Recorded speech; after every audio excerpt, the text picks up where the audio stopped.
"You don't belong here."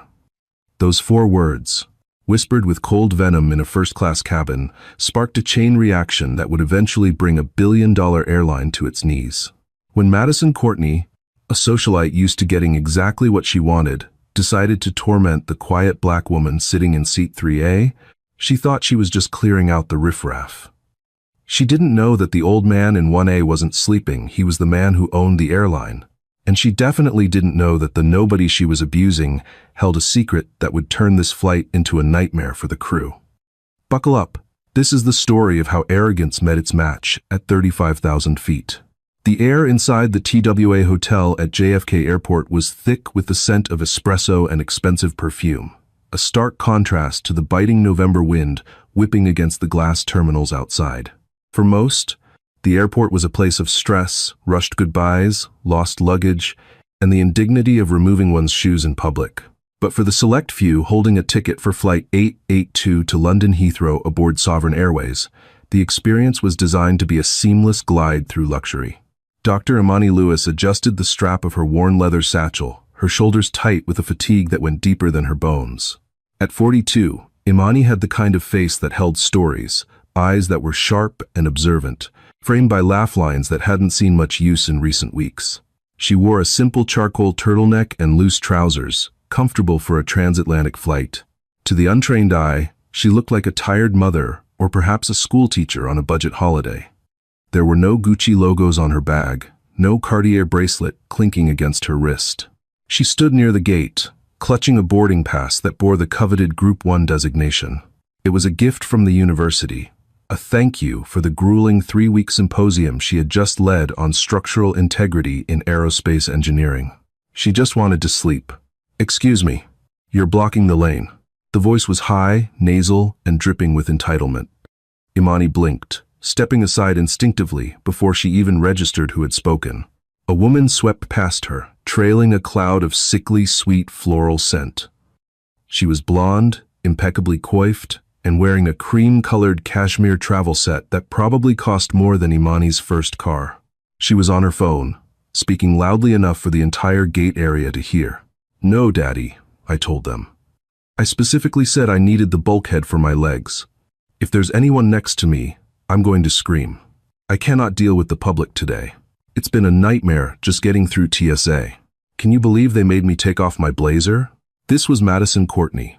Her Instagram bio boasted lifestyle curator and brand ambassador, but her primary occupation seemed to be spending the allowance provided by her father's real estate empire. She stopped at the counter, slamming her passport down. "Madison Courtney," she announced to the gate agent, a harried young man named Todd. "I'm in 3B. Is the seat next to me empty? Please tell me it's empty." Todd typed furiously. "Ah, Miss Courtney, welcome back. Actually, Flight 882 is fully booked this evening. Every seat in first and business is taken." Madison pulled her sunglasses down the bridge of her nose, fixing Todd with a glare that could curdle milk. "Who is in 3A? "I can't disclose passenger information, ma'am," Todd said, his voice trembling slightly. "Well, move them," Madison snapped. "Bump them to business or economy. I don't care. I need space to work. I have a brand deal to edit. I can't do that, Miss Courtney." "The passenger in 3A has already checked in," Madison scoffed, grabbing her boarding pass. "Fine. But if they breathe too loud, you're hearing about it." She spun around, her eyes locking onto Imani, who was still standing quietly nearby. Madison's gaze raked over Imani's practical shoes and her nondescript bag. She let out a short, derisive laugh, a sound meant to be heard, and turned back to her phone. "Yeah," looking at the crowd. "It's going to be a long flight." Total zoo. Imani said nothing. She had been black in America long enough to know that engaging with a woman like Madison Courtney was a losing game. She just wanted to get to her seat, put on her noise-canceling headphones, and disappear. Behind them, sitting in a wheelchair near the priority lane, an elderly man watched the exchange. He wore a slightly rumpled suit and a flat cap, looking like a grandfather on his way to visit family. He held a cane across his knees, his hands gnarled with arthritis. Nobody paid him any attention. The gate agents rushed past him, the wealthy passengers ignored him. But Arthur Sterling saw everything.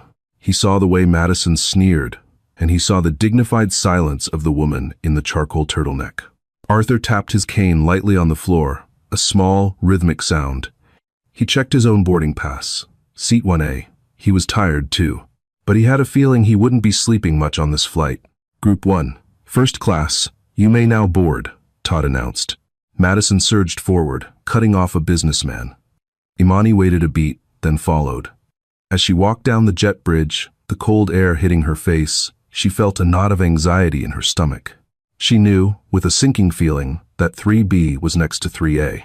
She was about to spend 7 hours next to Madison Courtney. The cabin of the Sovereign Airways, Boeing 777, was a sanctuary of soft beige leather and ambient blue lighting. It smelled of champagne and warm towels.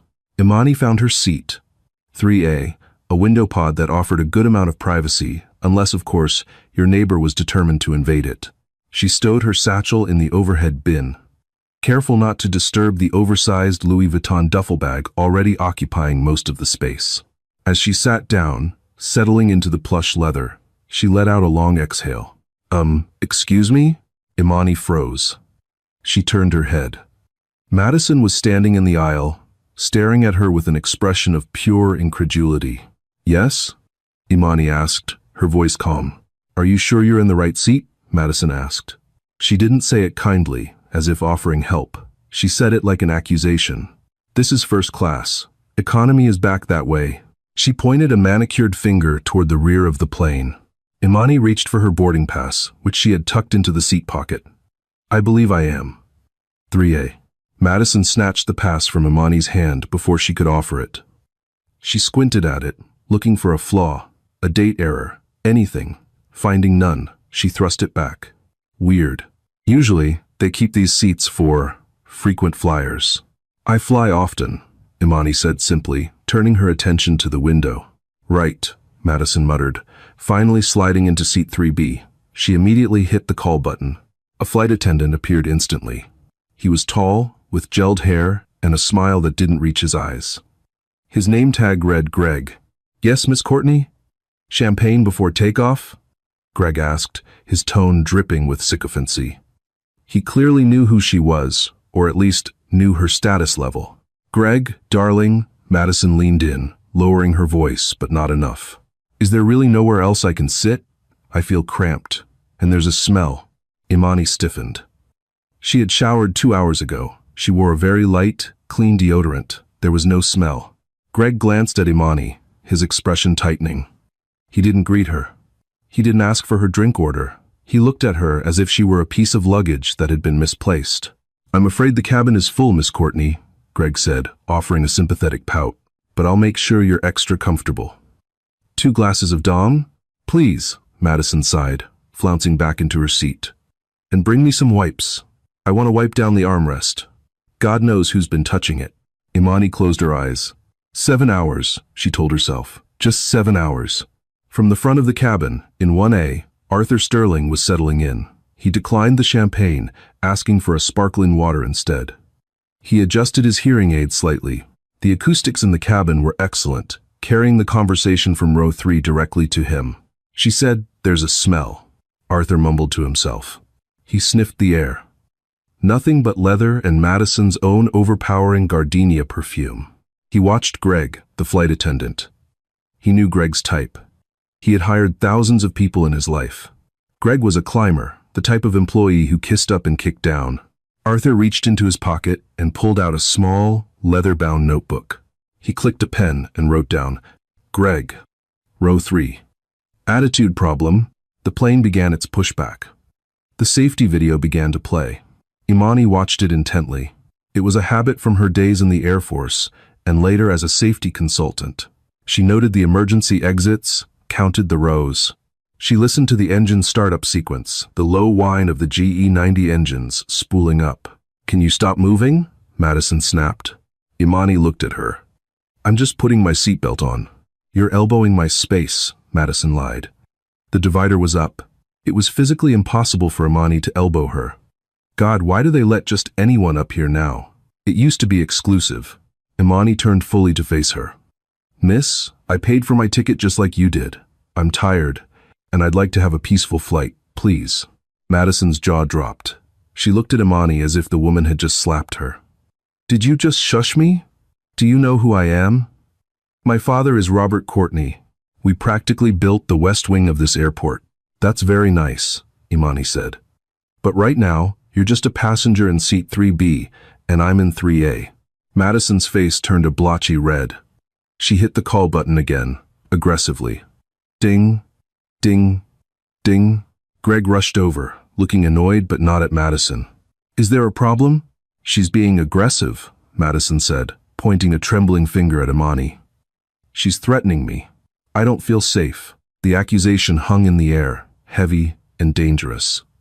In the post-9/11 world, the words "I don't feel safe" were a weapon. They could get you dragged off a plane in handcuffs. Greg turned to Imani, his face hard. Ma'am, I'm going to have to ask you to calm down. We have a zero-tolerance policy for aggression. I haven't done anything, Imani said, her voice rising slightly in disbelief. She is harassing me. Lower your voice, Greg commanded, or I will have the captain turn this plane around. Imani bit her lip, her heart pounding. She looked around the cabin. A few people were watching over their magazines. No one said a word. The injustice burned in her throat like acid. She nodded slowly, retreating into her seat. That's what I thought, Madison whispered, picking up her champagne.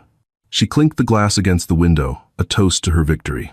Arthur Sterling, in 1A, gripped his cane. His knuckles were white.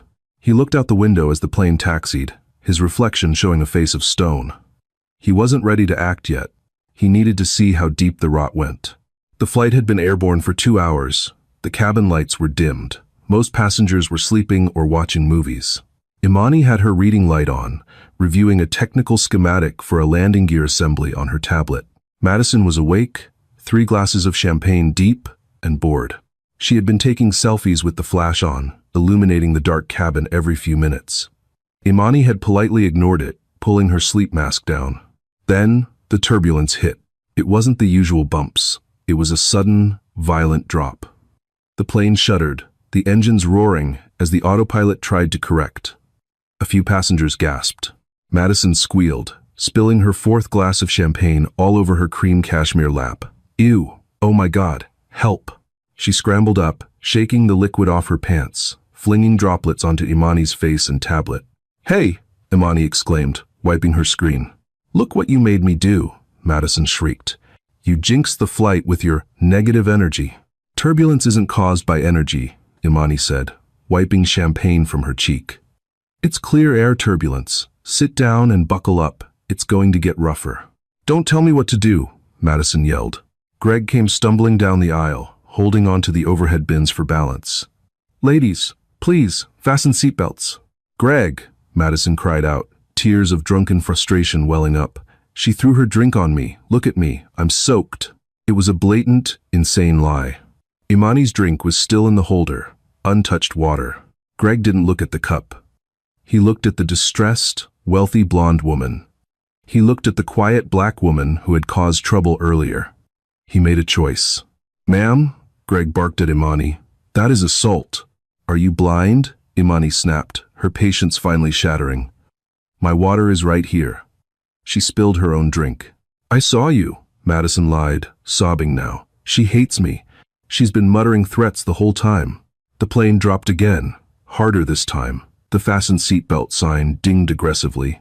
I am going to have to move you, Greg said to Imani. I can't have you endangering other passengers. Move me? Imani laughed, a cold, hard sound. Where? The flight is full. There is a jump seat in the galley, Greg said. Or I can see if there's a space in economy near the lavatory. But you cannot stay here. I paid $5,000 for this seat, Imani said, her voice shaking with rage. I am a Diamond Medallion member. You will not move me because this spoiled child can't hold her liquor. That's it, Greg said. He unclipped the radio from his belt. Captain, we have a level 2 disturbance in first class. Passenger in 3A is non-compliant and combative. The cabin went silent. The other passengers were awake now, watching the drama unfold. You're making a mistake, Imani said, her voice dropping to a low, intense register. A very big mistake. Get up, Greg ordered, now, or I will have the restraints brought out. Imani looked at him. She looked at Madison, who was smirking behind a tissue. She realized, with terrifying clarity, that truth didn't matter here. Power mattered. And right now, she had none. She unbuckled her belt. Wait. The voice came from the front. It wasn't loud, but it cut through the noise of the engines like a knife. Arthur Sterling stood up in 1A. He was holding onto his seat back for stability against the turbulence. He looked frail, but his eyes were blazing. "Sit down, sir," Greg said dismissively. "This doesn't concern you." "It concerns me," Arthur said, stepping into the aisle. He walked slowly toward row 3, ignoring the swaying of the plane. "Because I've been listening. And I've been watching." "Sir, return to your seat for your own safety," Greg warned, stepping forward to block him. Arthur stopped. He straightened his back, seeming to grow 3 inches taller. "Young man, do you know the protocol for clear air turbulence?" Greg blinked, confused by the pivot. "What?" "Sir, sit down. The protocol," Arthur continued, his voice steady, "requires flight attendants to secure themselves immediately, not to harass paying passengers based on the hallucinations of a drunk woman." "Excuse me?" Madison gasped. "Who is this cryptic old freak?" Arthur turned his gaze to Madison. It was a look of such profound disappointment that she actually shrank back into her seat. "I am the man who is trying to enjoy a flight on his own airline." The cabin went deadly silent. Even the engines seemed to quiet down. Greg laughed nervously. "Sir, please. You're confused. This is Sovereign Airways." "I know," Arthur said. He reached into his jacket pocket. He didn't pull out a weapon. He pulled out a black card made of titanium. He didn't hand it to Greg. He held it up. It wasn't a credit card. It was an identification badge. It had the Sovereign logo, and below it the title, Chairman Emeritus and Founder. "I am Arthur Sterling," he said. "I founded this company in 1978. And I am currently wondering why I shouldn't fire you before we even touch the ground." Greg's face drained of color.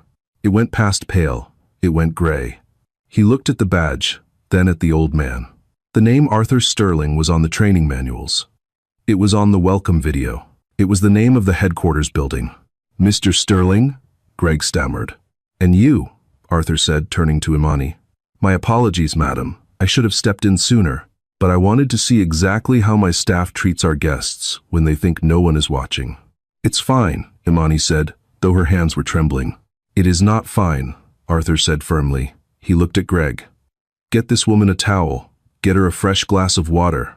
And then, you will cut Miss Courtney off from the bar. If she speaks another word of abuse to anyone on this plane, you will restrain her." "Do I make myself clear?" "Yes, sir. Absolutely, sir," Greg squeaked. But Madison started, her entitlement warring with her shock. "My father is..." Arthur leaned in close to her. "Young lady, I know your father. Robert Courtney leases his private jets from me. If you say one more word, I will have your name added to the no-fly list of every airline in the One World Alliance by the time we land. Try me." Madison snapped her mouth shut. Arthur looked at Imani. "Madam, please. Stay in your seat. If you need anything at all, you tell me." He turned to go back to 1A, but suddenly, the plane pitched violently downward. A scream ripped through the cabin. The lights flickered and died, replaced by emergency red strobes. The captain's voice came over the intercom, breathless and terrified. "Code red. We have lost hydraulic pressure in the starboard wing. Prepare for impact." The drama in the cabin instantly evaporated, replaced by primal fear. Arthur stumbled. Greg fell to his knees. Imani didn't scream. Her eyes went wide, but her brain shifted gears. The fear vanished, replaced by the cold calculation of a pilot and engineer. She looked out the window. The wing flaps were stuck at an odd angle. The plane was banking hard, spiraling.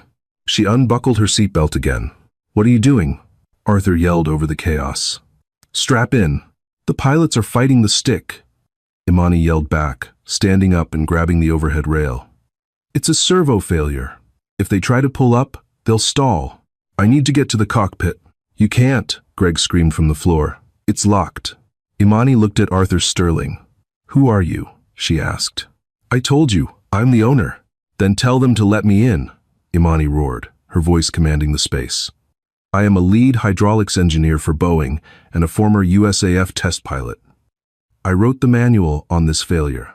If they don't correct the trim manually, we are going to crash in the Atlantic in 3 minutes.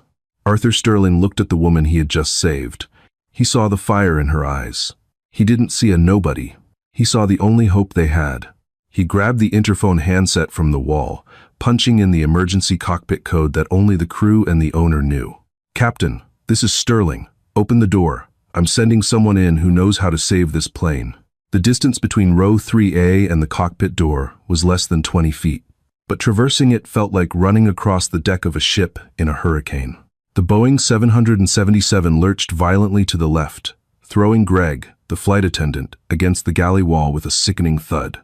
The screams from the cabin were a cacophony of terror, high-pitched shrieks from Madison, low groans of fear from the businessmen, and the wailing of a child in the rear cabin. Arthur Sterling, despite his age, had the adrenaline of a man who had built an empire from scrap metal. He keyed the code into the keypad beside the reinforced door. Click. Buzz. The door didn't open. The security deadlock was engaged from the inside. "They're not letting us in," Arthur shouted, his voice cracking. "They think it's a hijacking attempt. It's the automated lockdown protocol." Imani didn't hesitate. She didn't look at the keypad. She looked at the small, obscured emergency access panel at the base of the door, a feature designed for maintenance crews, usually hidden behind a decorative molding. She dropped to her knees, bracing herself against the bulkhead as the plane pitched nose down again. "Give me your pen," she yelled at Arthur. Arthur handed over his heavy, gold-plated fountain pen. Imani jammed the metal tip into the release catch, twisting it with force that snapped the expensive instrument in half. A pop echoed, and the panel slid open. She reached inside, finding the manual override lever that bypassed the electronic lock in the event of a total power failure or a specific hydraulic fault. She yanked the lever. The cockpit door hissed and swung inward. The scene inside was a nightmare of flashing red lights and deafening alarms. The whoop-whoop pull-up terrain warning was blaring, mixing with the master caution chime. Captain Miller was slumped over the center console, a trickle of blood running from his temple. He had been thrown against the overhead panel during the initial violent drop. The first officer, a young man named Chen, was gripping the yoke with both hands, his face a mask of sheer panic. He was pulling back with all his strength, but the plane was still diving. "Get out," Chen screamed, not looking back. "We're going down. The stabilizer is jammed." Imani didn't argue. She scrambled into the captain's seat, unbuckling the unconscious Miller and shoving his limp body back as Arthur pulled him out of the chair. Imani strapped herself in, her hands flying across the controls with a familiarity that bypassed conscious thought. "Status report," Imani barked. It wasn't a question, it was a command. Chen looked at her, his eyes wide. He saw a black woman in a turtleneck, not a uniform. "Who are you?" "Get out." "I am Dr.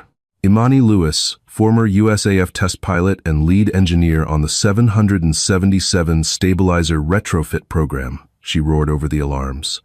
"Your horizontal stabilizer is trimmed fully nose down because the servo valve sheared.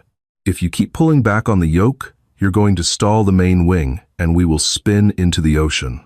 Do you understand?" The authority in her voice cut through Chen's panic. He nodded, terrified. "I can't hold the nose up. It's too heavy." "Let go of the yoke, Chen." "What? No." "Let go. You're fighting the aerodynamics." Imani reached over and slapped his hands off the controls. The plane pitched down sharply. The ocean, dark and churning, filled the windscreen. They were falling at 8,000 feet per minute. "Throttle to idle," Imani shouted. She slammed the thrust levers back. "Disengage the hydraulic pumps for the tail. We have to fly it manually." "That will kill the rudder," Chen yelled. "We don't need the rudder. We need pitch." Imani flipped 3 overhead switches. The warning lights for the hydraulic system flared. Then the pressure gauge dropped to 0. The controls went heavy, dead weight. The plane was now a 300-ton brick falling out of the sky. But crucially, the nose stopped fighting them. The jammed stabilizer, no longer powered by the rogue hydraulics, stayed fixed. But the elevators on the wings were now responding to the backup cable system, the Iron Bird mode. "Both hands on the wheel," Imani ordered. "On my mark, we pull. Smoothly. If we pull too hard, the wings rip off. 1, 2, pull." Together, they hauled the yokes back. The muscles in Imani's arms screamed. The G-force slammed her into the seat, crushing the air from her lungs. The gray ocean rushed closer, 3,000 feet, 2,000 feet. The nose began to rise. Slowly, agonizingly, the horizon line drifted back into view. The altimeter bottomed out at 800 feet seconds from impact before the needle began to creep upward. Power, Imani shouted. Give me 60% N1. Gently. Chen advanced the throttles. The engines roared, and the plane stabilized, climbing sluggishly back to 10,000 feet. The cockpit was silent, save for the heavy breathing of the two pilots and the hum of the avionics. You, Chen whispered, staring at her. You arrested the dive. Imani didn't smile. She was scanning the fuel gauges. We're not done. We have no rear hydraulics. We have no flaps. We have no brakes. And we're over the middle of the Atlantic. Arthur Sterling leaned into the cockpit. He had dragged the unconscious captain to the jump seat and strapped him in. Dr. Lewis, he said, his voice trembling with a mixture of awe and fear. Can we make it to London? Imani shook her head. No. The drag from the jam stabilizer is burning fuel at 3 times the normal rate. We'll never make the coast. We need to find the nearest strip of concrete. She tapped the flight management computer. Keflavik is too far north against the wind. Gander is behind us. She zoomed in on the map. The Azores. Lajes Field. It's a military base, long runway. That's 400 miles, Chen said. Do we have the fuel? We're going to glide, Imani said grimly. We climb to 30,000, then we cut the engines to idle and drift down. It's the only way. She keyed the radio. Mayday, mayday, mayday. Sovereign 882. Severe control failure. Diverting to Lajes. Requesting immediate clearance and emergency equipment on the ground. Souls on board. She paused. 214. Back in the first-class cabin, the atmosphere had shifted from panic to a terrifying, suffocating dread. The plane was flying, but it felt wrong.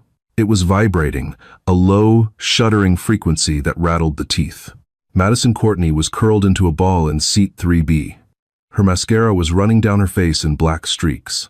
The champagne she had spilled was sticky on her legs.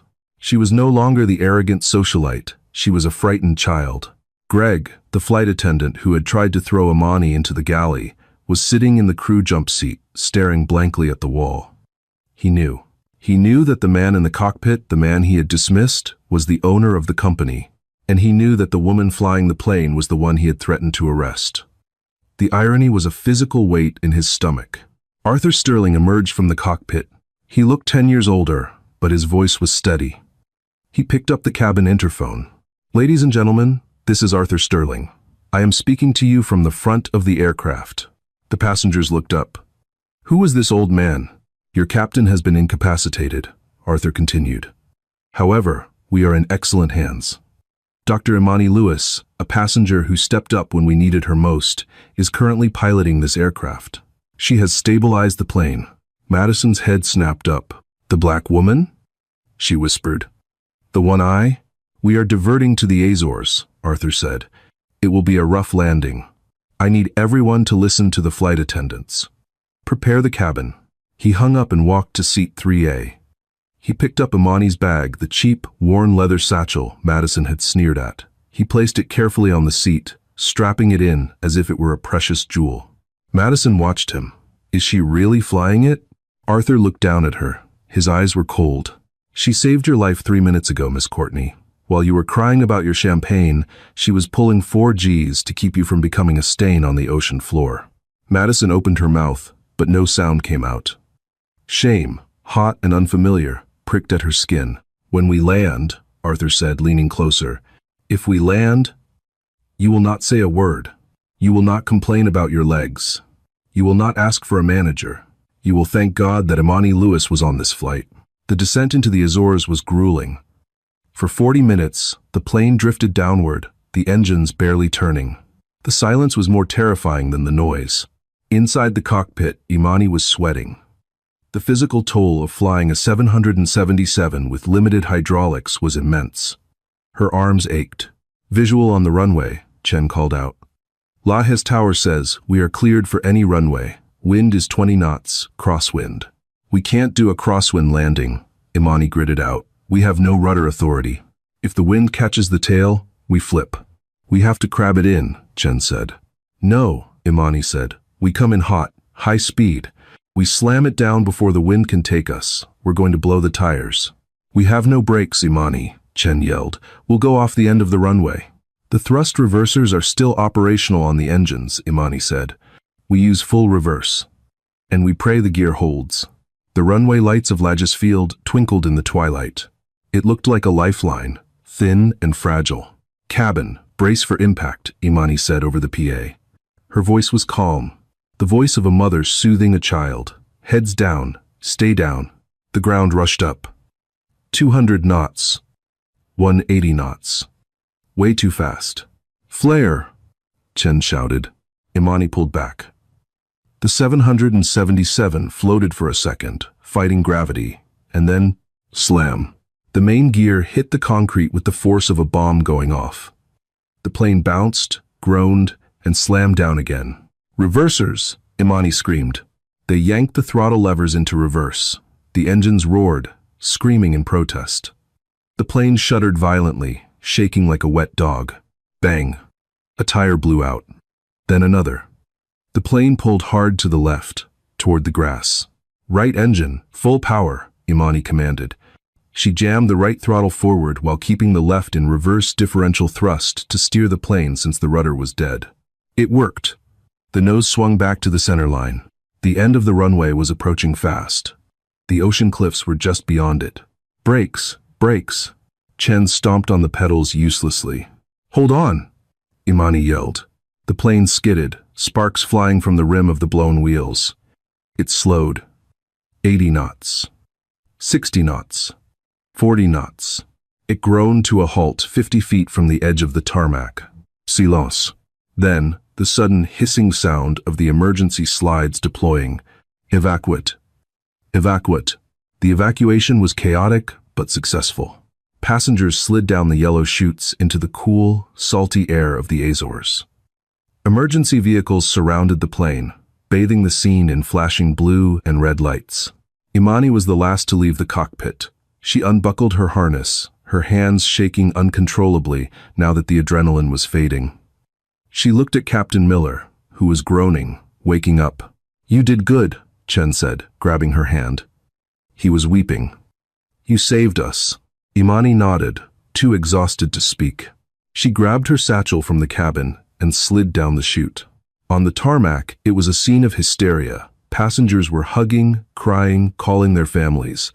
Madison Courtney was standing near the wing, wrapped in a foil emergency blanket. She was shivering, looking at the smoking landing gear of the massive jet. She looked small. Arthur Sterling was standing next to the fire chief, speaking Portuguese fluent enough to coordinate the logistics. He saw Imani land on the tarmac. He broke away from the officials and walked toward her. He didn't shake her hand. He hugged her. It was a breach of protocol, perhaps, but nobody cared. Thank you, Arthur whispered. My God, thank you. Imani pulled back, wiping soot from her forehead. Just doing my job, Mr. Sterling. No, Arthur said firmly. You were doing the job of 3 people. And you're not even on my payroll. Yet, just then, a news crew from a local station, who had been listening to the scanner, broke through the perimeter fence line. They rushed toward the passengers, microphones extended. They spotted Madison. With her blonde hair and ruined, expensive clothes, she looked like the star of the flight. Miss, can you tell us what happened? The reporter asked in broken English. Old habits die hard. Madison straightened up, smoothing her hair. The camera light turned on. The victim narrative began to form in her mind. She could spin this. She survived a crash. She was a hero of survival. It was terrifying, Madison said, her voice trembling theatrically. The pilot. I think he was drunk. The plane was out of control. I was in first class, and I had to keep everyone calm. It was a nightmare. The service was awful, too. The flight attendant was aggressive. She pointed at Greg, who was standing nearby with the paramedics. He ignored my safety concerns. Greg looked at her, his jaw dropping. And, Madison continued, eyes darting to Imani, there was a passenger who was causing a disturbance right before the crash. I really think she distracted the crew. She's standing right there. She pointed a manicured finger at Imani. The reporter turned the camera toward Imani. "Ma'am, did you cause a disturbance?" Imani looked at the camera. She was covered in sweat, grease, and exhaustion. She looked at Madison, who was smirking slightly, a reflex of her lifelong privilege. Madison actually believed she could control the narrative because she was Madison. Courtney and Imani was nobody. But this time, the silence didn't stretch. "Cut the feed," Arthur Sterling's voice boomed. He stepped into the frame, pushing the camera lens down. "Who are you?" the reporter asked. "I am Arthur Sterling, CEO of Sovereign Airways." The reporter's eyes widened. "Mr. Sterling." "Turn the camera back on," Arthur ordered. "Live?" "Yes, live." "Good." Arthur turned to Madison. "Miss Courtney, you have a remarkable imagination." Madison stammered. "Mr. Sterling, you were just lying," Arthur said, his voice projected so every passenger and every viewer at home could hear. "Let me clarify what happened on Flight 882. He gestured to Imani. "This woman, Dr. Imani Lewis, is not a disturbance. She is the reason you are breathing right now. While you were complaining about the legroom and harassing my crew, she entered the cockpit, took command of a crippled aircraft, and landed it without functional hydraulics." The crowd of passengers gasped. They turned to look at Imani with new eyes. "And as for the drunk pilot you mentioned," Arthur continued, stepping closer to Madison, "Captain Miller suffered a head injury. And the aggressive flight attendant? Well, Greg?" Arthur turned to Greg. "Greg, come here." Greg walked over, looking like he was walking to the gallows. "Greg," Arthur said, "I witnessed you threaten Dr. Lewis. I saw you prioritize this woman's," he pointed to Madison, "delusions over a paying customer's dignity. You threatened to arrest the woman who just saved your life." "Sir, Greg started. "You're fired," Arthur said. "Effective immediately. You will find your own way home from the Azores. You are no longer Sovereign Airways crew." Greg collapsed onto the tarmac, sobbing. Arthur turned back to Madison. "And you, Miss Courtney, you mentioned your father Robert earlier. You said he owns the West Wing of JFK?" Madison was pale. I'm calling him right now," Arthur said, pulling out a satellite phone. "I think he needs to see the video." "What video?" Madison whispered. Arthur pointed to the side. A young teenager, a boy of about 14, was holding up a phone. He had been recording the entire flight. The harassment, the drink spilling, the lies. "I got it all," the kid said, grinning. "Already uploaded to TikTok, 4 million views in 10 minutes. You're trending, lady. Plain Karen." Madison whipped out her own phone. Her notifications were exploding, but they weren't likes. They were hate, pure, unadulterated vitriol. Her brand deals Lululemon, Revolve, Sephora were tagging her. At Sephora, "We do not condone the behavior exhibited by Madison Courtney. We are terminating our partnership effective immediately." At Revolve, "Disgusting. Contract voided," Madison screamed. It wasn't a scream of fear. It was the scream of a narcissist whose mirror had shattered. "My daddy will sue you," she shrieked at Arthur. "He'll buy this airline just to fire you." Arthur smiled, a wolfish smile. "Let's ask him." He put the phone on speaker. "Arthur?" Robert Courtney's voice came through, sounding strained. "I'm watching the news. Is my daughter there?" "Daddy," Madison yelled. "These people are attacking me. You have to." "Shut up, Madison," Robert roared. The silence on the tarmac was deafening. "Daddy? I've seen the video, Madison. I've seen how you treated that woman. I've seen you lie to the press." Robert's voice was shaking with rage. "Do you know who Imani Lewis is? Her firm just approved the zoning permits for my Manhattan skyscraper project. And you just treated her like garbage on international television." Imani raised an eyebrow. She hadn't mentioned that part. "I am cutting you off," Robert said. "The cards are canceled. The apartment is going on the market. You are on your own, Madison. Figure it out." Click. Madison stood there, the phone dead in her hand. The wind whipped her hair across her face. She looked at Imani. Imani looked back. She didn't gloat. She didn't laugh. She just adjusted her satchel, looked Madison in the eye, and said, "You were right about one thing. It is a long flight." She turned and walked toward the terminal, leaving Madison Courtney alone on the cold concrete, a nobody in a foreign land. The tarmac at Lodges Field was just the beginning. In the age of the internet, the story didn't stay on the island. It traveled at the speed of light. By the time the replacement aircraft, a massive Airbus A380 sent by a partner airline, arrived to pick up the stranded passengers 12 hours later, the world had already picked a side. The fallout. Madison Courtney sat in the sterile holding room of the Lajes Airport police station. She wasn't waiting for the replacement flight. She was waiting for the FBI. Because the incident occurred on an American-flagged carrier, U.S. federal law applied, and interfering with a flight crew was a felony. She huddled in her ruined cashmere, scrolling through her phone with trembling fingers. The hashtag numbered plane Karen was no longer just trending. It was global news. The video the teenager had recorded was everywhere. It showed her sneering face, her cruel words, her fake tears. But worse than the video were the remixes. People were mocking her voice, her entitlement. "This can't be real," she whispered to the empty room. "I'm Madison Courtney." The door opened. 2 agents in dark suits walked in, followed by a Portuguese official. They didn't look impressed. "Miss Courtney," the lead agent said, sitting down opposite her. "I'm Agent Miller. We have statements from the flight crew, the passengers, and Mr. Arthur Sterling himself. We also have video evidence of you assaulting a passenger with a beverage and making false statements to federal authorities regarding a security threat." "I didn't mean to," Madison cried. "I was stressed. It was a panic attack. You attempted to have a specialized engineer removed from her seat during a critical flight failure based on a lie," the agent said, his voice flat. "Do you realize that if Mr. Sterling hadn't intervened and Dr. Lewis had been locked in the galley, that plane would likely be at the bottom of the Atlantic right now?" The weight of that reality hit Madison like a physical blow. She wasn't just a Karen anymore. She was almost an accessory to manslaughter. The boardroom. 1 week later, New York City was gray and rainy. But inside the penthouse boardroom of the Sovereign Airways headquarters in Manhattan, the mood was electric. Dr. Imani Lewis sat at the head of the table. She looked different. The fatigue that had clung to her at JFK was gone, replaced by a quiet, steely confidence. She wore a tailored navy suit, her hair pulled back in an elegant twist. Arthur Sterling sat to her right. The rest of the board members, men and women who controlled billions in assets, looked at her with undisguised respect. "The NTSB report is preliminary," Imani said, pointing to the screen displaying the schematics of the servo valve. "But it confirms my hypothesis. The chaotic vibration from the clear air turbulence caused a fatigue fracture in the secondary hydraulic seal.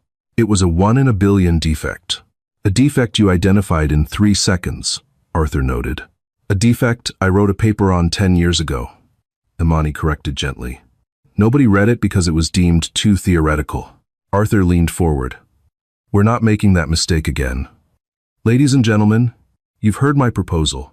Sovereign Airways is establishing a new division, the Sterling Lewis Institute for Aerospace Safety. We will have independent oversight over every manufacturer we buy from. We will rewrite the training manuals." He turned to Imani. "And we want you to run it. Name your price." Imani looked at the contract in front of her.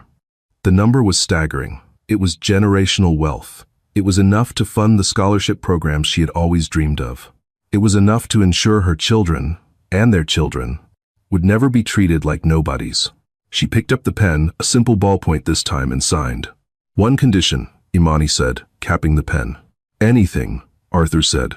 "The flight attendants," she said. "The ones who aren't Greg. The ones who did their jobs, who were terrified but kept the passengers calm. I want their pay doubled. And I want a zero-tolerance policy for passenger abuse written into the ticket contract. If someone abuses my crew, they are banned for life. No exceptions for VIPs." Arthur smiled. Done. The descent. 6 months later, the courtroom in the Southern District of New York was packed. United States v. Madison Courtney. Madison looked gaunt. Her blonde hair was dull, tied back in a messy bun. Her designer clothes were gone, replaced by a cheap department store suit. Her father, Robert Courtney, was not in the gallery. He had issued a press release on the day of her arrest, disowning her actions and severing her access to the family trust to protect the integrity of the Courtney Real Estate Group. She was alone. The defense attorney, a public defender because she could no longer afford a private firm, made a plea for leniency. He spoke of her affluenza, her lack of understanding of the real world. The judge, a stern woman named Justice Holloway, wasn't buying it. Miss Courtney, the judge said, looking over her spectacles. You treated a fellow human being as subhuman because of the color of her skin and the cut of her clothes. You endangered hundreds of lives to satisfy your own ego. You have shown no genuine remorse, only regret for the consequences you now face. Madison stared at the floor, tears leaking from her eyes. I sentence you to 18 months in federal prison, the judge declared, followed by 3 years of probation. And as a special condition of your probation, you will complete 2,000 hours of community service. Specifically, in the sanitation department of JFK International Airport. The gavel banged. A gasp went through the courtroom. The janitorial staff. Madison Courtney was going to clean the toilets in the very terminal where she had snapped her fingers at Imani. The twist of fate. 5 years had passed. The aviation industry had changed. The Lewis Protocol for hydraulic failure was now standard training for every pilot in the world. Sovereign Airways was the safest, most profitable airline in the sky. Dr. Imani Lewis was traveling to Paris for the G7 summit, where she was a keynote speaker on global transportation infrastructure. She was walking through JFK Terminal 4, flanked by 2 assistants. She didn't need them for protection. She was beloved. People stopped to shake her hand, to thank her. She walked with her head high, wearing a coat that cost more than Madison's old car, carrying a bag that was custom-made for her in Milan. But she still had the same kind eyes. She stopped at the restroom near gate A6, the same gate where it had all started. I'll be just a moment, she told her assistants. She walked into the restroom. It was spotless. The smell of bleach was strong. A woman in a gray jumpsuit was scrubbing the mirror. Her hair was gray and brittle, her hands red and chapped from harsh chemicals. She looked 20 years older than her actual age. Imani washed her hands at the sink.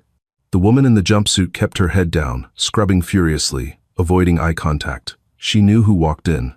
Everyone knew Imani Lewis. Imani dried her hands. She looked at the woman's reflection in the mirror. She recognized the curve of the nose, the shape of the jaw. The mirror looks good, Imani said softly. The woman froze. She slowly lifted her head. Madison Courtney's eyes met Imani's in the glass. There was no arrogance left in them. Only a deep, hollow shame, and the exhaustion of a woman who had learned the hardest lesson of all. Madison's voice was a rasp. I'm trying to do a good job. It shows, Imani said. She reached into her purse. She didn't pull out money that would be an insult. She pulled out a card. It wasn't a business card. It was a card for a local community college. They have a program, Imani said, placing the card on the counter. For adult learners. Management, engineering, whatever you want, my foundation pays the tuition for. Staff members of the airport. Madison stared at the card. Her hands shook. Why? She whispered. After everything I did to you?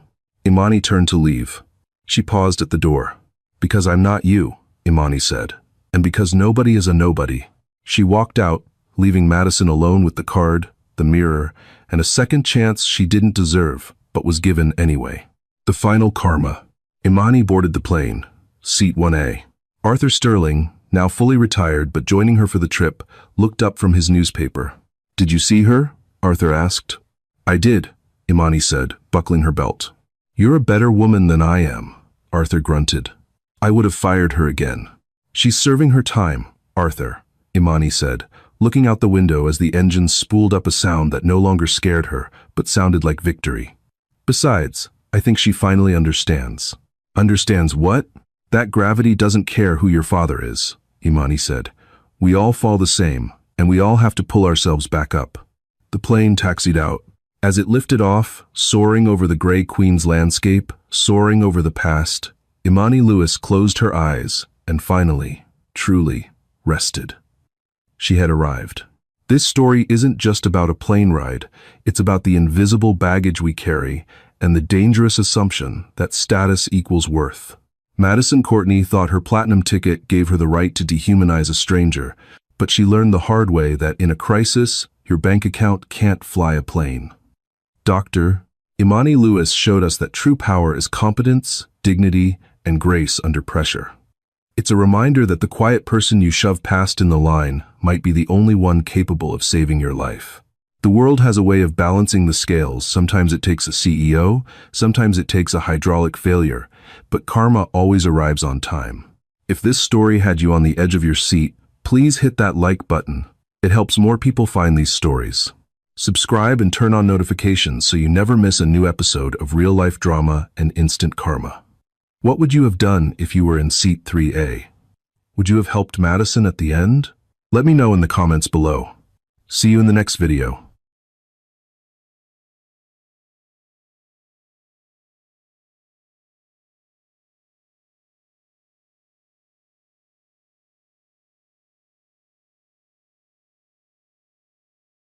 You've seen the viral clips.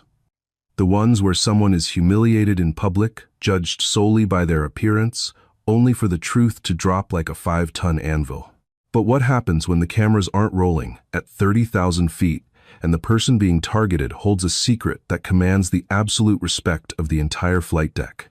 When a senior flight attendant decided a young black woman didn't belong in a $4,500 flagship first-class suite, she thought she was simply protecting the airline's prestige. She had absolutely no idea she was systematically destroying her own career. This is a story of prejudice, power, and the ultimate, undeniable karma. The chaotic hum of JFK International Airport's Terminal 8 was something Emma Jackson usually tuned out.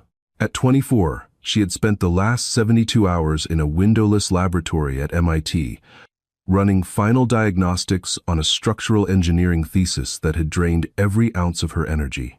Now all she wanted was to sink into a lie-flat seat, put on her Bose noise-canceling headphones, and sleep the entire 6-hour flight to Los Angeles. She was dressed for comfort, not for a corporate boardroom. She wore an oversized, faded gray Yale hoodie, standard black Lululemon leggings, and a pair of worn-in Nike sneakers. Her natural hair was pulled back into a messy, protective bun, and she pulled a small, scuffed black Tumi carry-on behind her. She looked like any other exhausted college student heading home for a break. But Emma wasn't just any student, and she certainly wasn't flying standby. As she approached the priority boarding lane for American Airlines Flight 117, a heavy, transcontinental Boeing 777-300ER, she bypassed the winding queue of restless travelers. The gate agent, a younger man named Kevin, scanned her digital boarding pass. A bright green light flashed, accompanied by a pleasant chime. "Welcome back, Miss Jackson," Kevin said with a warm, professional smile. "Seat 2A. Have a wonderful flight." "Thank you," Emma murmured, offering a tired but genuine smile. She adjusted her backpack and walked down the sloping, carpeted jet bridge. The familiar smell of aviation fuel and filtered air greeted her, a scent she had grown up with, thanks to her family's deep roots in the aviation world. Stepping onto the aircraft, Emma turned left, heading toward the exclusive flagship first cabin. This section of the plane featured only 8 private suites, a sanctuary of polished wood grain, plush leather, and dedicated service. It was a space usually occupied by A-list celebrities, tech billionaires, and high-ranking executives. Waiting at the front of the cabin was Rachel Collins. Rachel was a 30-year veteran of the skies. Impeccably groomed, her blonde hair sprayed into a rigid, immovable French twist, her uniform tailored to perfection. Rachel viewed herself not just as a flight attendant, but as the ultimate gatekeeper of the airline's prestige. Over the decades, she had developed a mental algorithm for who belonged in her cabin and who didn't. To Rachel, wealth and status had a specific look. It looked like tailored Italian suits, quiet luxury cashmere, and a certain demographic. It did not look like a young black woman in a faded college hoodie. As Emma stepped into the quiet luxury of the first-class cabin, Rachel immediately stepped into the aisle, physically blocking her path. The polite, customer service smile plastered on Rachel's face didn't reach her cold, assessing eyes. "Excuse me, miss," Rachel said, her voice dripping with artificial sweetness. "I believe you've made a wrong turn. Premium economy and the main cabin are down the aisle and to your right."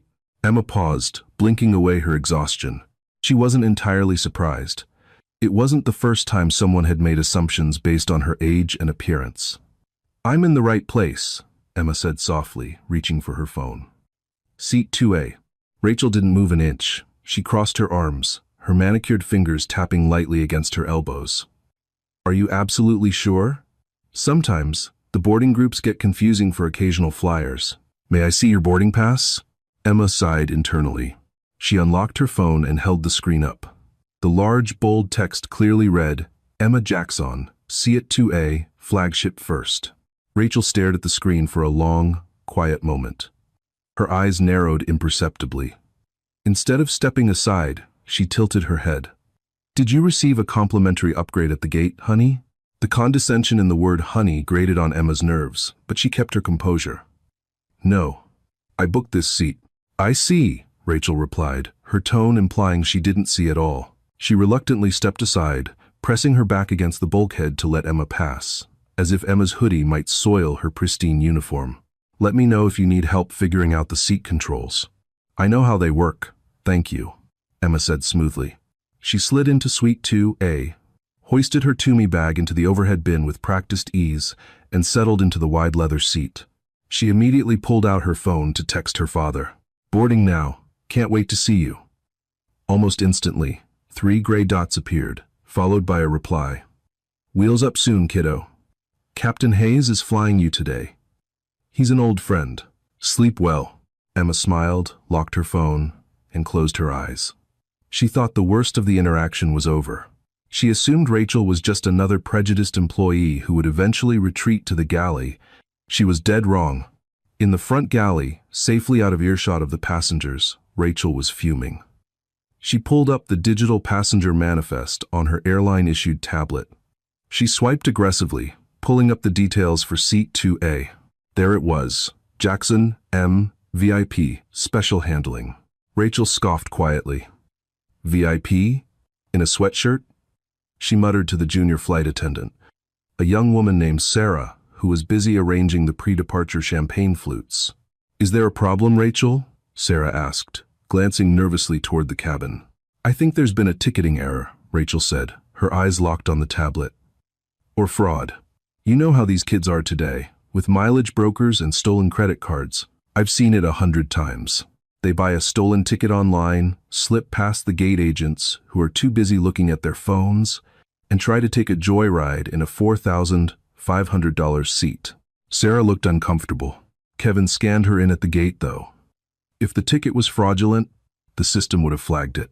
The system misses things, Rachel snapped, adjusting her silk scarf. And the special handling tag? Please. She doesn't have an elite status tier listed next to her name. No executive platinum, no concierge key. Just a blank profile with a VIP tag. It's a glitch. I'm going to verify her identification. Rachel, the doors are closing in 10 minutes. Is that really necessary? It is my job to protect the integrity of this cabin, Rachel said coldly. Watch the champagne. Emma was halfway to falling asleep, the soft ambient lighting of the cabin lulling her into a deep rest, when a sharp tap on her suite's privacy divider jolted her awake. She opened her eyes to see Rachel looming over her. The artificial smile was gone, replaced by a stern, authoritative scowl. Miss Jackson, Rachel said, her voice projecting just enough for the surrounding passengers to hear. A wealthy-looking businessman in Seat 1A, a silver-haired man wearing a Rolex, glanced over his newspaper. Yes? Emma asked, sitting up and pulling her headphones down to her neck. I'm going to need to see a physical, government-issued photo ID, Rachel demanded, holding out her hand. Emma frowned, her brow furrowing in genuine confusion. My ID? I already went through TSA pre-check, and the gate agent verified my boarding pass. Is there a security issue? There is a discrepancy on the manifest, Rachel lied smoothly. Because you have no frequent flyer history with us, and this ticket was booked very recently under a special code. Airline policy requires me to verify the identity of the passenger in this seat to prevent credit card fraud. Emma felt a hot flush of anger rise in her chest, but her analytical mind immediately took over. She knew airline policy inside and out. Flight attendants did not do random identity checks for credit card fraud during boarding. This was a targeted harassment campaign. Are you asking anyone else in this cabin for their ID? Emma asked, her voice calm but carrying a newfound edge. I am asking you, Rachel replied, her volume rising slightly. If you cannot produce identification that matches the name on this ticket, I will have to ask you to collect your belongings and step off the aircraft. The businessman in 1A cleared his throat. Excuse me, flight attendant? She was cleared at the gate. You're holding up the boarding process. Rachel shot him a withering look. Sir, I am handling a potential security and fraud issue. Please mind your own business. Turning back to Emma, Rachel crossed her arms. Well, your ID, please. Or, I am calling the ground supervisor. Emma held Rachel's gaze for 5 agonizing seconds. She didn't yell. She didn't cry. She simply reached into her hoodie pocket, pulled out her slim leather wallet, and extracted her New York State driver's license. She handed it over. Rachel snatched the plastic card. She inspected it as if she were a forensic analyst looking for a forgery. She scrutinized the photo, the birth date, and the hologram. It was undeniably real. Emma Jackson. But Rachel's pride was already committed. She had caused a scene. Backing down now would mean admitting she was wrong, and Rachel Collins was never wrong. This just proves your name is Emma Jackson, Rachel said, handing the card back dismissively. It doesn't prove you are the authorized purchaser of the VIP ticket in our system. I am calling the purser and the ground security coordinator. Rachel, Emma said, using the flight attendant's name from her name tag. Her voice was terrifyingly even. I highly suggest you go to the galley, pour some drinks, and leave me alone. If you call ground security to this plane, you are going to make a monumental mistake. One you cannot undo. To Rachel, the calm warning sounded like the desperate bluff of a guilty teenager. Are you threatening me? Rachel gasped, placing a hand to her chest in mock outrage. That's it. You are a disruptive passenger. You are coming off this plane. Rachel spun around and marched briskly up the aisle toward the front door of the aircraft. Emma let out a long, heavy sigh. She pinched the bridge of her nose, feeling a headache blossoming behind her eyes. She picked up her phone and dialed a number she knew by heart. The phone rang twice before a deep, commanding voice answered. Emma, did you take off yet? Hey, Dad, Emma said softly, glancing out the window at the baggage handlers working below. No, we haven't taken off. Actually, I think I'm about to be kicked off the plane. There was a dead silence on the line. When the voice returned, the warmth was entirely gone, replaced by a terrifying, icy authority. Explain. Now. Emma quickly summarized the situation. The profiling, the demand for ID, the accusation of fraud, and the flight attendant currently fetching security to have her removed. What is the flight attendant's name? Her father asked. Rachel. And you are on American Flight 117? Yes. Stay in your seat, Emma. Do not move. Do not argue with them. Let them do exactly what they are going to do. Dad, I don't want to cause a massive delay. You aren't causing anything, Emma. I am going to make a phone call. I love you. Hold tight. The line went dead. Emma set her phone down on the polished wood console. She leaned back in her seat, taking a slow, deep breath. Up at the front door, Rachel was speaking animatedly to a heavy-set man wearing a yellow safety vest and a walkie-talkie, the ground security coordinator. She was pointing aggressively down the aisle towards seat 2A. The stage was set. Rachel was convinced she was about to unmask a fraud and protect her pristine first-class cabin. She had no idea that the VIP tag on Emma's ticket wasn't a glitch, and it wasn't bought with a stolen credit card. It was a military-issued priority tag, authorized by the Pentagon, for the immediate family of a 4-star general. And not just any general. Rachel was about to forcefully evict the only daughter of General Arthur Jackson, the newly appointed chairman of the Joint Chiefs of Staff, and one of the most revered former fighter pilots in American history. And Captain Robert Hayes, the man sitting just 20 feet away in the cockpit, owed his life to him. The heavy footsteps of the ground security coordinator echoed slightly over the ambient noise of the boarding process. Thomas Reed, a burly man in his late 50s, with a clipboard clutched tightly in his hand, looked entirely exhausted. He was 15 minutes away from the end of a grueling 12-hour shift at JFK, and the last thing he wanted was a delay on a premium transcontinental flight. A delayed Flight 117 meant paperwork, angry executives meant flight, and a severe reprimand from the operations center. Rachel marched ahead of him, her posture rigid with self-righteous indignation. She stopped abruptly at Suite 2A, gesturing dramatically toward Emma, who was sitting quietly with her hands folded in her lap. This is the passenger, Thomas, Rachel announced, her voice pitched perfectly to ensure maximum visibility among the other first-class passengers. She has presented a suspicious boarding pass, has no recognizable frequent flyer history, and is occupying a VIP-coded seat without the proper authorization credentials. When I asked to verify her purchase, she became uncooperative and hostile. Emma didn't flinch. She looked slowly from Rachel to Thomas. I gave her my government-issued ID. I answered her questions. I have not raised my voice once. Thomas sighed, rubbing his temples. He looked at Emma, taking in the Yale hoodie and the youthful face. His eyes flicked to his tablet, verifying the seat map. Miss, I don't want to make a scene here, but Rachel is the senior purser on this flight. If she feels there is a ticketing discrepancy and a security concern, she has the authority to deny boarding. On what grounds? The businessman in seat 1A interrupted. He lowered his newspaper entirely, revealing a sharp, irritated expression. His name was Richard Sterling, a corporate litigator who flew this route weekly, and he had seen enough. I watched the whole thing. The young lady has been nothing but polite. Your flight attendant here is on a power trip because the girl isn't wearing a blazer. Rachel's face flushed a mottled, angry red. Mr. Sterling, with all due respect, you do not know the airline's security protocols regarding high-value ticket fraud. I am protecting the safety and integrity of this aircraft. You're protecting your own ego, Richard shot back. Enough, Thomas barked, holding up a hand. The cabin fell silent. He turned back to Emma, his expression hardening. It was easier to remove one uncooperative passenger than to argue with a senior flight attendant and delay a heavy jet. Protocol dictated that the flight crew had the final say on passenger removal. Miss Jackson, I need you to gather your personal belongings and step off the aircraft with me. We can sort this out at the customer service desk in the terminal. If I step off this aircraft, Emma said, her voice remaining eerily calm, the doors will close, the plane will leave, and I will be stranded in New York on a holiday weekend based on a baseless accusation of fraud. I purchased this ticket. I cleared TSA. I cleared the gate. I am not leaving. Rachel scoffed, crossing her arms tightly over her chest.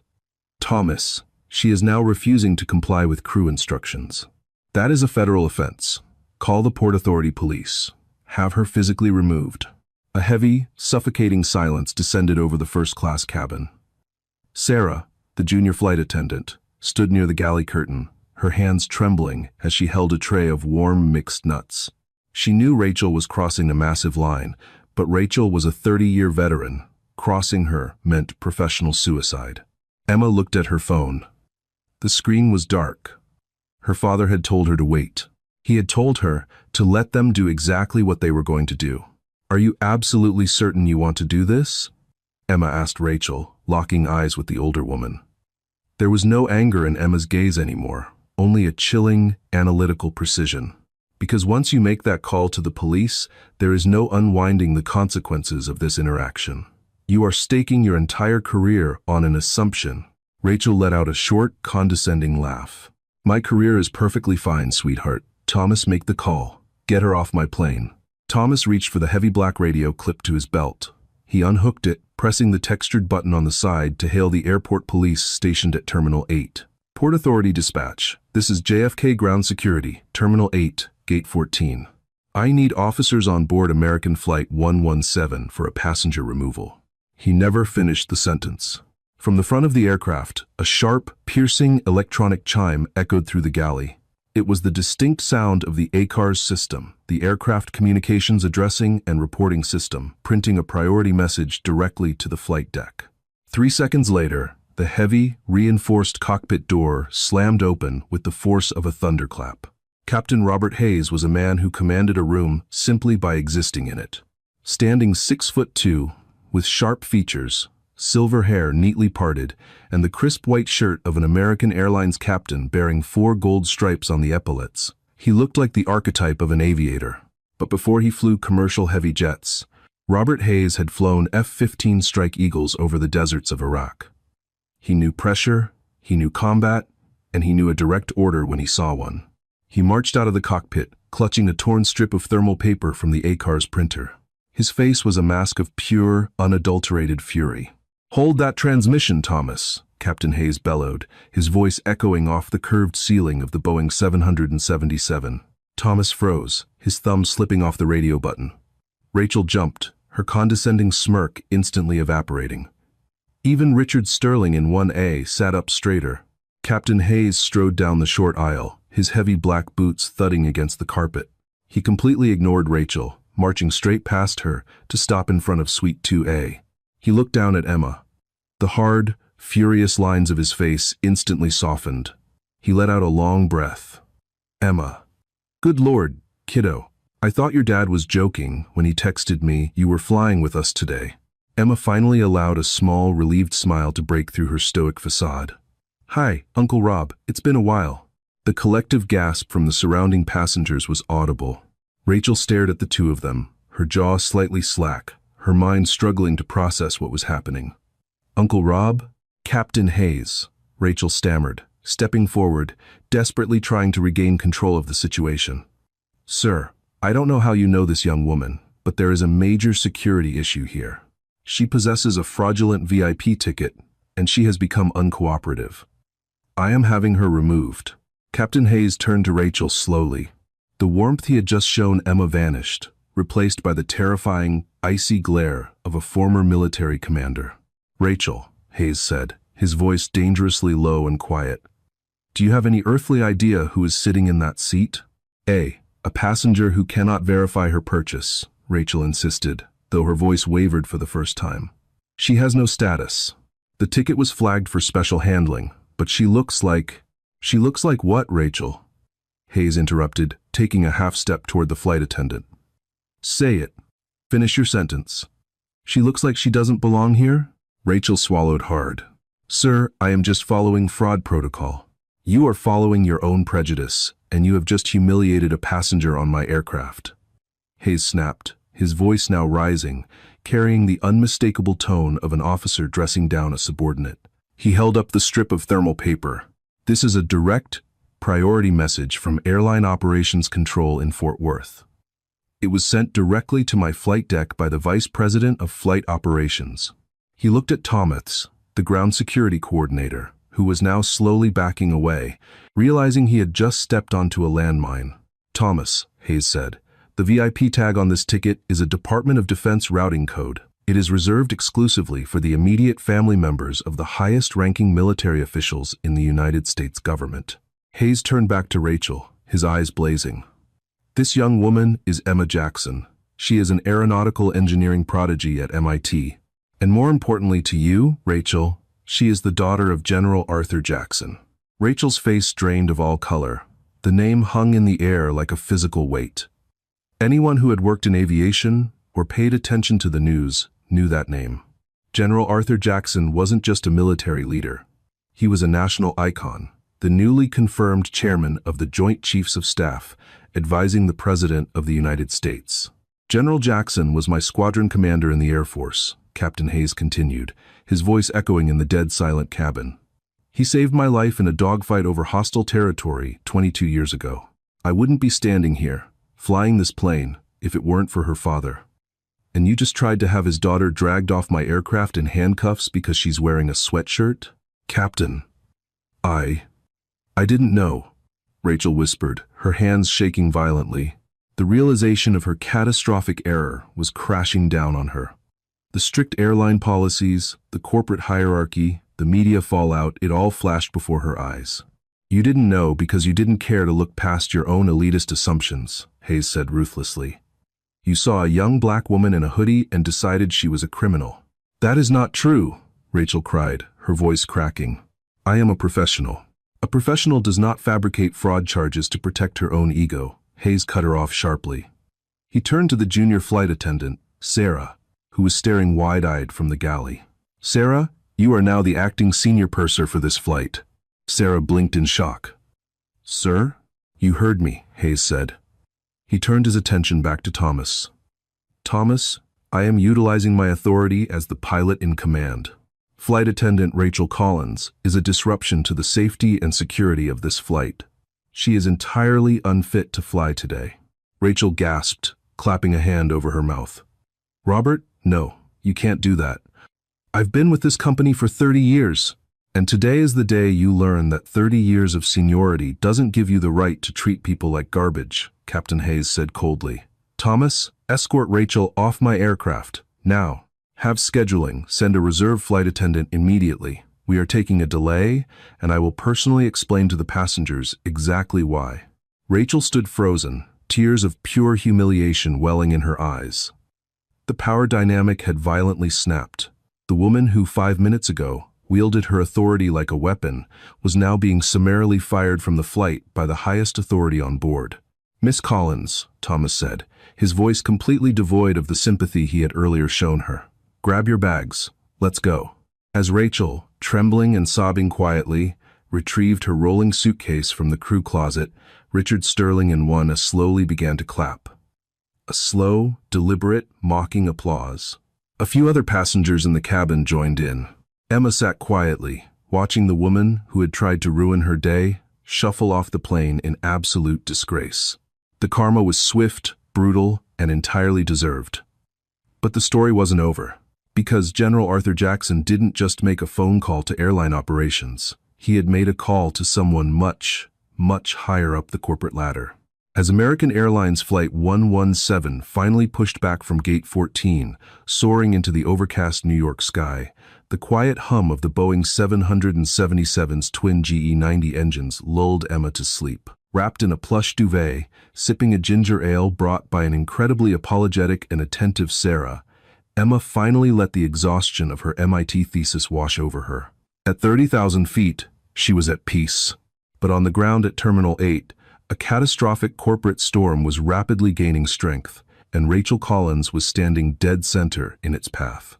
Rachel dragged her Toomey suitcase through the crowded concourse, her face burning with a mixture of profound embarrassment and boiling rage. In her 30 years of flying, she had never been removed from an aircraft. She was a senior purser.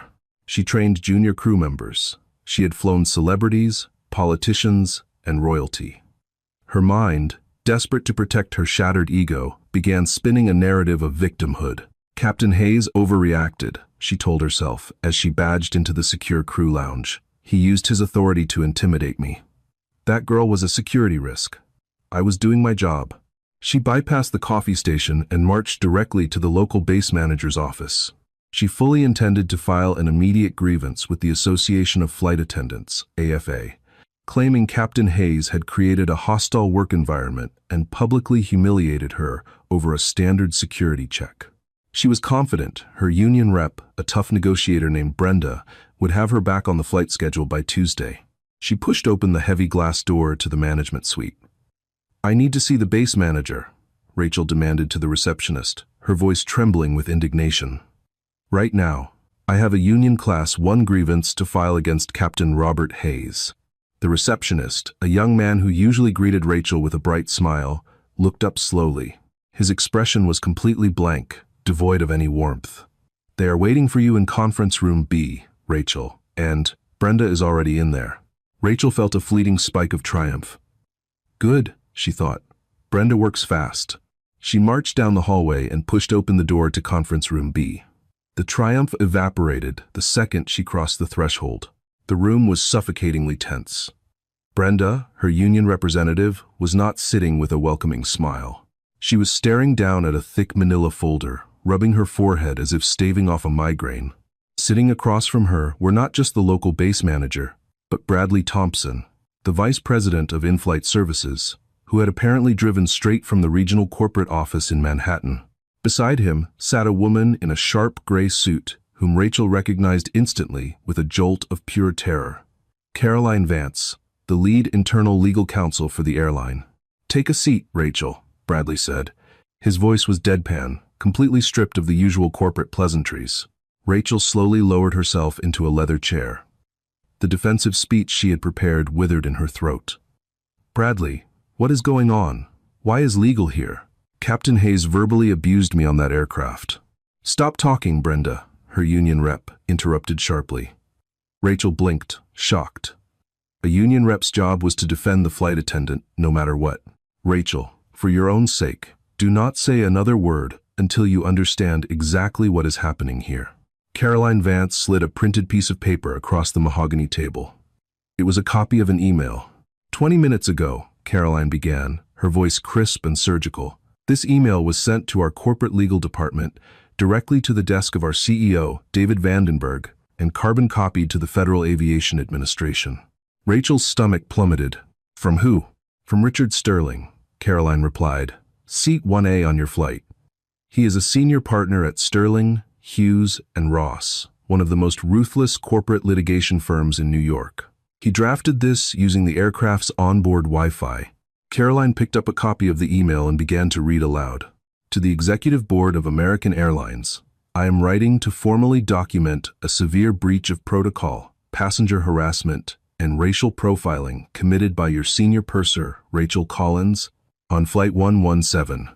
I witnessed Miss Collins systematically target a young African-American woman, later identified as Emma Jackson, demanding identification under the fabricated guise of credit card fraud. Miss Jackson was compliant, polite, and provided government identification. In response to her compliance, Miss Collins escalated the situation, lied to ground security regarding a threat, and attempted to have the young woman forcibly removed by police.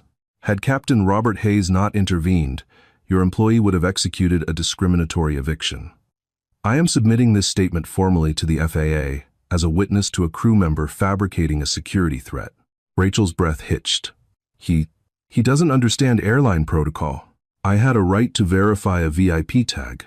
You had a right to ask the gate agent, Bradley Thompson snapped, leaning forward, his eyes locking onto Rachel. You do not have the right to play detective, demand physical ID from a seated first-class passenger who cleared TSA, and you absolutely do not have the right to weaponize ground security because your ego was bruised when a passenger in a sweatshirt knew her rights. I was protecting the cabin, Rachel cried, tears of frustration welling in her eyes. She didn't look like she belonged there. The ticket was flagged. The room went dead silent. Caroline Vance slowly set the paper down. She didn't look like she belonged there. That is exactly what we are dealing with here, Rachel. Liability. Bradley took a deep breath. Rachel, do you know who General Arthur Jackson is? Captain Hayes mentioned him, Rachel muttered defensively. Some military guy. He is the chairman of the Joint Chiefs of Staff, Bradley said, his voice dropping to a dangerous whisper. He is the highest-ranking military officer in the United States Armed Forces. His daughter, Emma, flies on a specialized Department of Defense booking code for her own security. A code that you, with 30 years of seniority, completely failed to recognize. Bradley pulled a sleek black smartphone from his pocket and placed it on the table. 10 minutes after you tried to throw his daughter off the plane, General Jackson called our CEO directly. He didn't yell. He didn't threaten a lawsuit. He simply asked why the airline he has flown with for 40 years employs crew members who view young black women as inherent security threats. Rachel looked at Brenda, pleading for help. Brenda, they can't do this. I have 30 years. I have a perfect record. A suspension, fine. But, Rachel, Brenda said softly, her voice heavy with resignation. The union cannot protect you from this. We protect members against unfair labor practices. We cannot, and will not, protect a member who lies to a ground security coordinator to fabricate a police response against a passenger. That is a federal violation. You endangered the airline's operating certificate, and you violated federal aviation regulations by misusing security protocols. The walls were closing in. The reality of the situation was finally piercing through Rachel's armor of entitlement. This wasn't a misunderstanding. This was a career-ending catastrophe. Effective immediately, Caroline Vance stated, sliding a thick manila envelope across the table. Your employment with this airline is terminated with cause. You are stripped of all flight benefits, jump seat privileges, and retiree travel passes. You have 5 minutes to surrender your corporate badge, your company tablet, and your crew ID. Security will then escort you out of the airport. Rachel stared at the envelope. 30 years of early mornings, missed holidays, and climbing the seniority ladder, all incinerated in exactly 12 minutes of unchecked arrogance. You're making a mistake, Rachel whispered, a tear finally escaping and tracking through her flawless makeup. No, Rachel, Bradley said coldly. You made the mistake. We are just cleaning it up. While American Airlines Flight 117 sliced through the clear blue ether toward the west coast, A peaceful silence had finally settled over the first-class cabin. Emma Jackson was tucked beneath a quilted duvet, her breathing rhythmic and deep. Sarah, the newly promoted senior purser, checked on her every 20 minutes with a level of care usually reserved for royalty. In the cockpit, Captain Robert Hayes focused on the flight path, but his mind occasionally drifted to the phone call he knew he would have to make upon landing. He had protected Emma, but the gears of a much larger machine were already grinding. But while the aircraft was a sanctuary of quiet at 30,000 feet, the world below was screaming. The digital era has a way of turning a private moment of injustice into a global trial in the span of a heartbeat. David Caldwell, a documentary filmmaker sitting in the first row of premium economy, seat 8C, had been rolling his high-definition camera from the moment Rachel Collins first raised her voice. He had captured it all.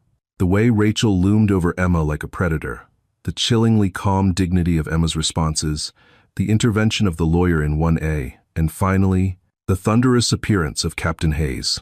Before Flight 117 had even crossed the Missouri River, David had used the aircraft's high-speed satellite Wi-Fi to upload a 3-minute edit to TikTok, X, formerly Twitter, and Instagram.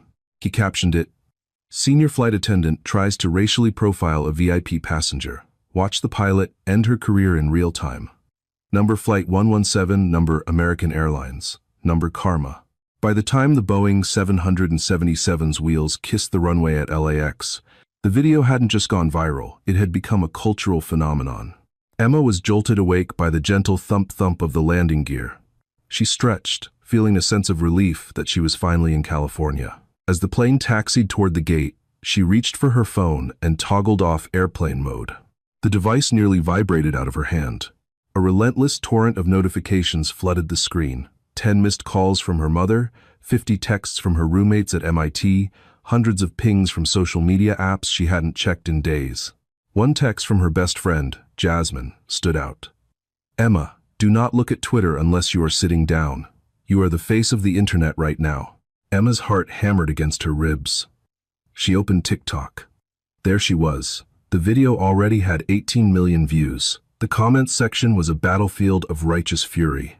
"The dignity this young woman showed is incredible," one top comment read. "That flight attendant needs to be named and shamed. This is 2026, not 1950. Read another. "The pilot is a legend.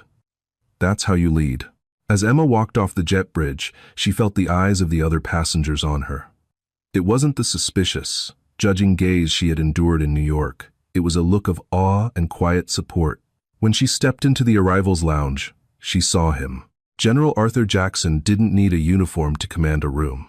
Standing 6'3" in a charcoal polo and tailored trousers, he stood near the baggage carousel, flanked by 2 men in dark suits who tried, unsuccessfully, to look like regular travelers. Emma dropped her carry-on and ran. The general caught her in a crushing embrace, his hand cupping the back of her head. "I saw the video, Emma," he whispered into her hair, his voice thick with a rare emotion. "I am so proud of how you carried yourself. You are every bit your mother's daughter." "I just wanted to get home, Dad," Emma said, pulling back to look at him. "I didn't mean to start a revolution." "You didn't start it, honey," the general said, his jaw tightening. "That woman started a fire, and she's currently finding out that she's the only one standing in the middle of it." The general wasn't exaggerating. While Emma was being whisked away in a black SUV, Rachel Collins was experiencing the terrifying speed of hard karma. After being terminated in the conference room at JFK, Rachel had been escorted to the employee exit by 2 Port Authority officers. She had expected to walk out with her head high, but news travels fast in an airport. As she walked through the terminal, she heard a group of travelers whispering.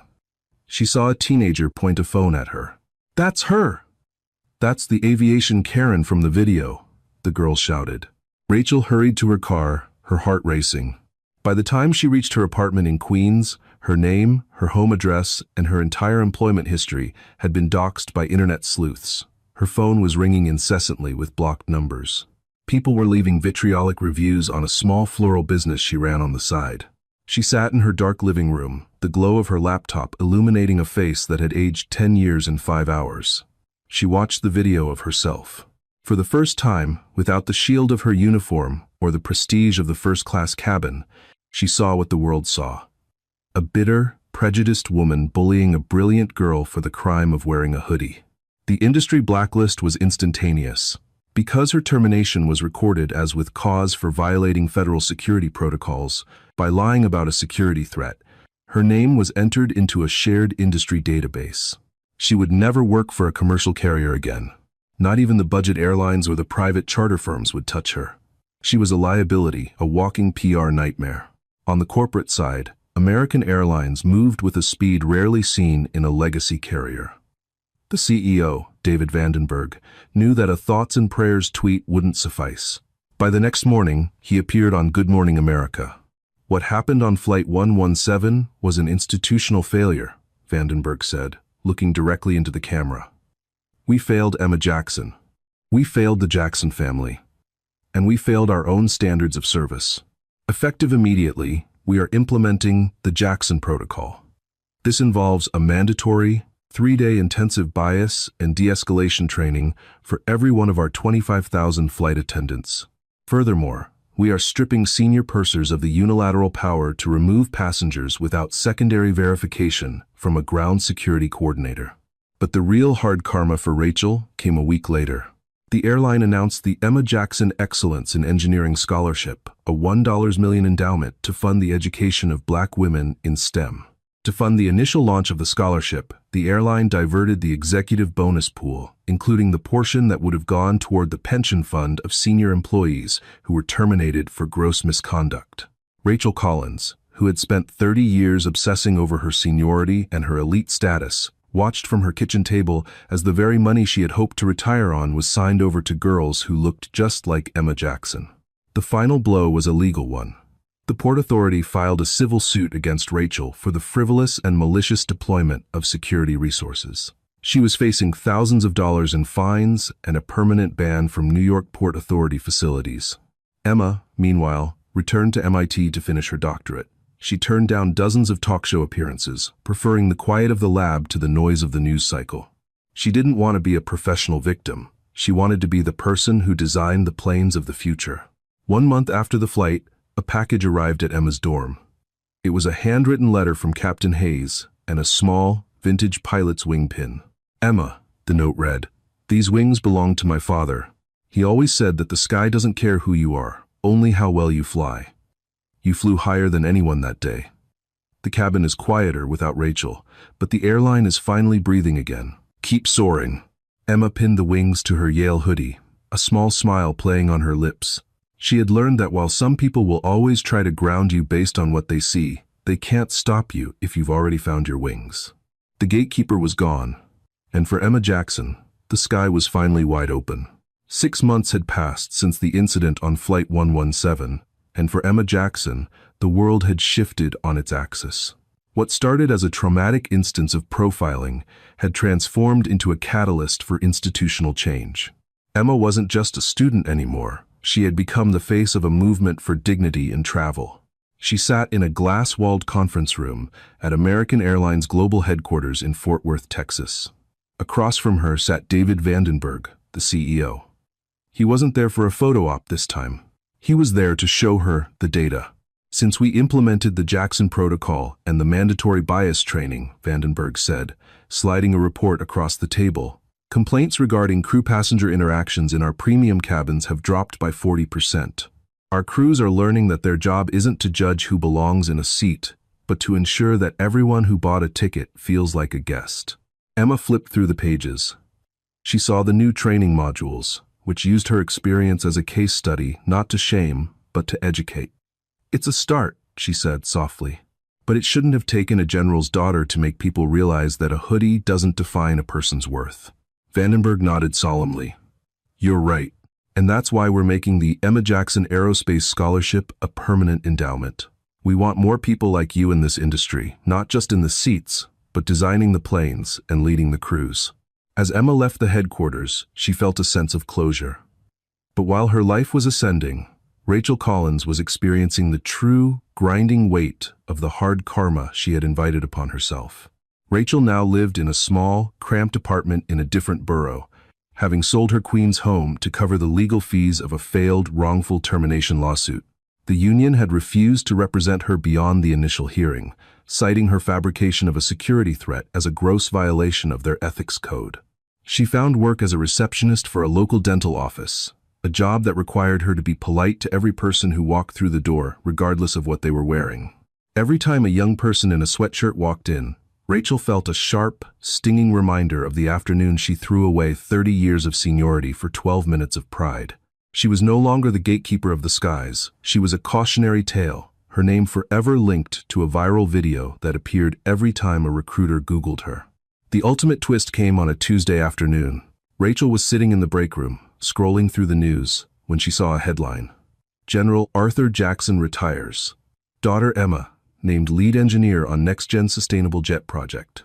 There was a photo of Emma, standing in front of a massive engine, wearing the same Yale hoodie she had worn on Flight 117. Beside her stood Captain Robert Hayes, who had been promoted to chief pilot of the Pacific Division. They weren't just survivors of a bad flight, they were the architects of a better industry. Rachel put her phone down, the bitter taste of regret finally settling into a permanent reality. She had tried to stop Emma from flying, but in the end, she had only cleared the way for Emma to soar higher than ever before. The story of Flight 117 didn't end with a firing or a viral video.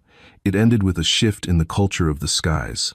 It proved that while power can be used to exclude, the truth has a way of leveling the playing field. Emma Jackson didn't just keep her seat. She changed the way the world looks at the person sitting in it. This story isn't just about a flight attendant who made a mistake. It's about the dangerous assumptions we make and the incredible power of standing your ground. Emma Jackson could have walked off that plane in tears, but she chose to wait for the truth to catch up with the lies. In the end, the very person who tried to humiliate her became the architect of her own downfall. It's a powerful reminder that your character is your greatest asset, and no matter how high someone thinks they are, integrity will always be the wind beneath the wings of justice.